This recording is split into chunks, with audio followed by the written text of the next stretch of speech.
బాయిలో ఏం చేస్తున్నావు మావా? భారతనాట్యం చేస్తున్నాను. బాయిలోకి ఎందుకు వస్తారో? ఒకటి నీళ్ళు తాగేదానికి వస్తారు, లేదంటే సచ్చేదానికి వస్తారు. నీళ్లు మాత్రం తాగొద్దు మావా. అంటే సావమంటావు? అట్ట కాదు మావా, ఆ నీళ్లు క్లీన్ గా లేదు మావా. ఓ అదే, పైనుండి నీళ్ళు తోసేనాం అనుకో, కింద నుంచి క్లీన్ గా ఉండే వాటర్ పైకి వస్తాయి, దాన్ని తాగొచ్చు. అయితే నాకు కూడా దాహంగా ఉంది మావా. మరి రా తాగదు. వస్తున్నా. ఎవడ్రమ్మా బాయి కాడా? ఈ బాయి ఓనర్ వస్తున్నాడు మావా. వస్తే ఏమంటాడో? మనం నీళ్ళక తాగుతుండేది, దానికి ఏమంటాడో? ఆయన ఈ బాయిలో చేపలు వదులున్నాడు మావా. మన చేపలు దొంగతనం చేస్తే దానికి వచ్చినాం అనుకుంటాడు. ఐడియా, ఊపిరి బిగి పెట్టి నీళ్ళలో దాగునేద్దాం, ఆయన నిలిపిన తర్వాత లేద్దాం.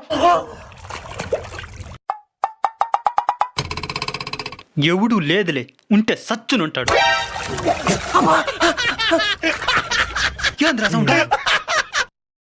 ఎవరు లేదులే,